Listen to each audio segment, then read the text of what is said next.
So class electronics second year, last we have completed the different types of a filter.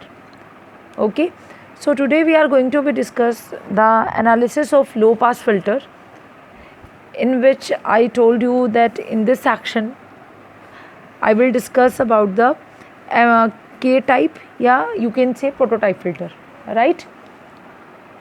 So in this I already wrote here the analysis of low pass filter prototype.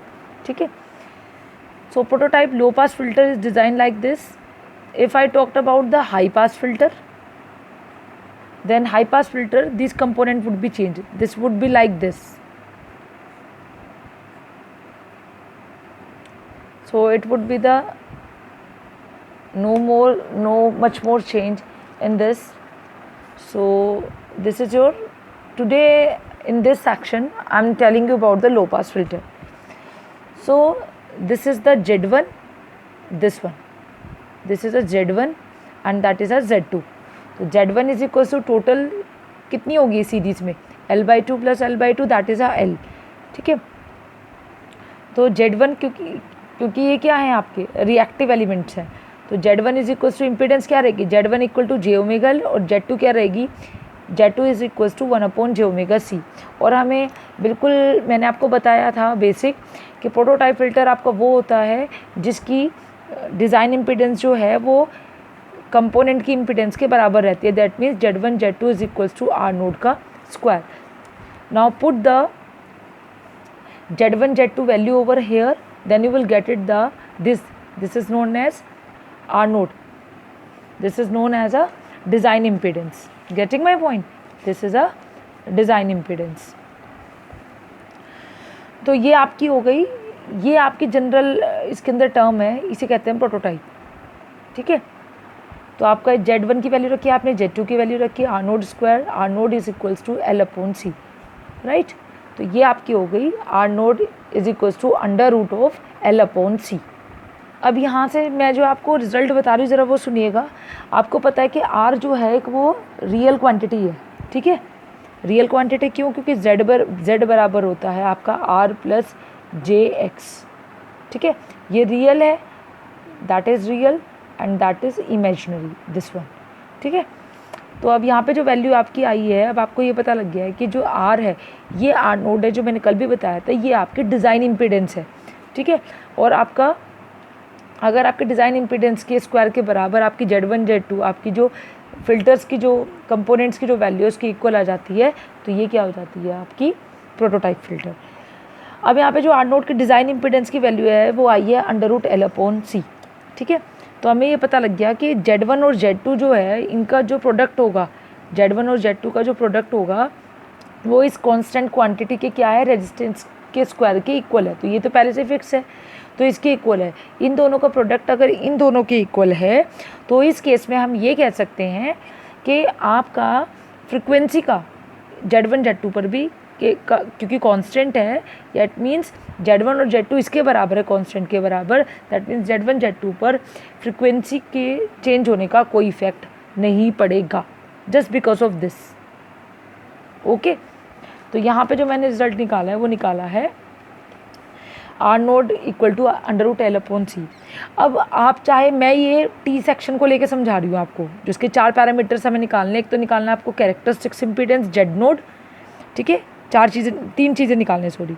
दूसरा निकालना है आपको cut off frequency, और जो third निकालना है वो आपको बताना है कि alpha attenuation, beta phase shift और Z0 कैरेक्टरिस्टिक्स इम्पीडेंस का फ्रिक्वेंसी चेंज होने पर क्या इफेक्ट पड़ता है. ये 3 चीज़ें आपको एनालिसिस के अंदर समझानी है. ठीक है, तो चाहे तो आप टी के बारे में बात कर, टी को लेके समझाए, चाहे आप पाई को लेके समझाए, कोई चेंज नहीं आएगा, क्योंकि पाई और टी सेक्शन की कट ऑफ फ्रिक्वेंसी सेम होती है. ठीक है, तो किसी एक की भी अगर आप एनालिसिस करते हो तो दूसरे की आपकी वो चीज़ इक्वली आएगी. तो उसमें सबसे पहले मैं आपको समझा रही हूँ characteristics of impedance for T network. ठीक है, तो हमें ये वैल्यू पता है टी नेटवर्क के लिए. कैरेक्टरिस्टिक्स इम्पीडेंस क्या होती है, under root Z1 square by 4 plus Z1 Z2. ये हमने सिमेट्रिकल नेटवर्क में ये हम सब कुछ पढ़े हुए हैं पहले ही. ठीक है, Z1 की वैल्यू फिर वही अभी मैंने ऊपर से बताई है, Z1 बराबर क्या आया j ओमेगा एल और Z2 क्या है 1/j ओमेगा सी। इन वैल्यूज़ को आप रखिए, जैसे आप इसको रखेंगे स्क्वायर हो जाएगा, ठीक है। ये j omega L multiply by 1/j omega C, j omega से j ओमेगा कट जाएगा, क्या बचेगा L/c plus j square omega square L square divide by 4 L/c j square again minus omega square L square by 4, right. After that ये z√L/c आप इस पूरे में से अगर आप √L/c कॉमन ले लेते हैं, यहीं से मैं आपको समझा देती हूँ। L/c आपने कॉमन लिया तो यहाँ तो 1 बच जाएगा, यहाँ पे माइनस L यहाँ पे है तो क्या बच जाएगा ओमेगा स्क्वायर 1L बाय 4 और एक C, क्योंकि C यहाँ है नहीं ना तो वो मल्टीप्लाई में आपका, तो ये वाली वैल्यू आएगी आपकी, ठीक है। इसको मैं और सही करके यहाँ पे लिख दिया मैंने, ठीक है। अब ये तो आपका √L/c मैंने आपको अभी बताया क्या आया था हमारा, ये डिज़ाइन इम्पीडेंस किसके बराबर आई थी √L/c के बराबर आई थी। तो आप यहाँ पे √L/c की जगह आप क्या रख देंगे R0, और इस Lc/4 को हमने रिप्लेस किया है ओमेगा सी स्क्वायर से, ठीक है।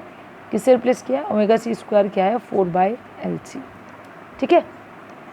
इसको कट ऑफ फ्रिक्वेंसी से हमने क्या कर दिया इसको ओमेगा सी से, क्योंकि ये पूरा स्क्वायर का है ना तो देखिएगा ओमेगा सी, ठीक है। तो मैंने इसको ओमेगा सी स्क्वायर से क्या कर दिया रिप्लेस कर दिया, ठीक है।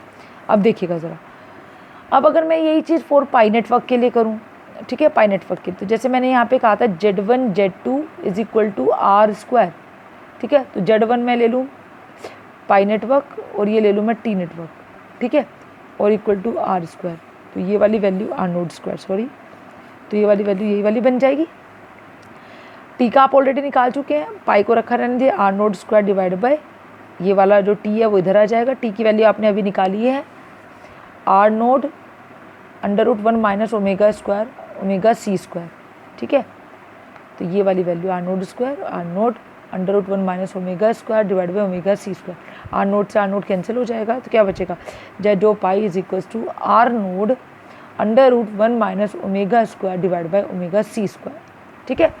अब इस केस में यानी ये भी फिक्स है ओमेगा भी फिक्स है, ये सिर्फ ओमेगा सी स्क्वायर जो कट ऑफ फ्रिक्वेंसी ये डिसाइड करेगी कि आपका जो जेड नोड आ रहा है, चाहे तो इसके लिए और चाहे टी नेटवर्क के, चाहे तो टी के लिए चाहे पाई नेटवर्क के लिए, ये फैक्टर डिसाइड करेगा, कट ऑफ फ्रिक्वेंसी डिसाइड करेगी कि आपकी वैल्यू क्या होगी, कैरेक्टरिस्टिक्स इम्पीडेंस आपका रियल आएगा या इमेजिनरी आएगा, ठीक है। तो ओमेगा सी स्क्वायर की वैल्यू मैंने अभी आपको बताई है, तो मैंने अभी जो यहाँ पे माना है omega C square by 4 LC जो माना है, इस LC को तो आप इधर ले जाइए डिवाइड बाय 4। अब अगर ये वाली वैल्यू देखो कैसे होगा, अगर मैं इस वाली की बात करूँ, इस वाली की बात, ठीक है, या टी नेटवर्क की बात करूँ, अगर ये वैल्यू 1 हो जाती है, ओमेगा सी स्क्वायर की वैल्यू ग्रेटर देन 1 आती है, तो ये सारा क्या हो जाएगा, अगर ये ओमेगा सी स्क्वायर की वैल्यू जो है वो ग्रेटर देन 1 है, तो नीचे वाला अगर नीचे वाला बड़ा होता है तो पूरी वाली वैल्यू क्या हो जाएगी, 1 से हमेशा बड़ी आएगी, ठीक है। तो ये फिर माइनस आएगा। लेकिन अगर ओमेगा सी स्क्वायर की वैल्यू 1 से कम है, ओमेगा सी की वैल्यू कम है, तो उस केस में क्या हो जाएगा, सॉरी उल्टा बोल दिया मैंने, अगर आपका ओमेगा सी स्क्वायर जो वैल्यू है ये वाली, ये आपकी क्या हो जाए, ये वाली वैल्यू आपकी क्या हो जाए ग्रेटर देन 1, यहाँ देखिएगा ये वाली वैल्यू है आपकी omega C square LC by 4, ठीक है, sorry 4/LC I just tell you sorry, तो ये इधर हो जाएगा। अगर आपकी ये वाली वैल्यू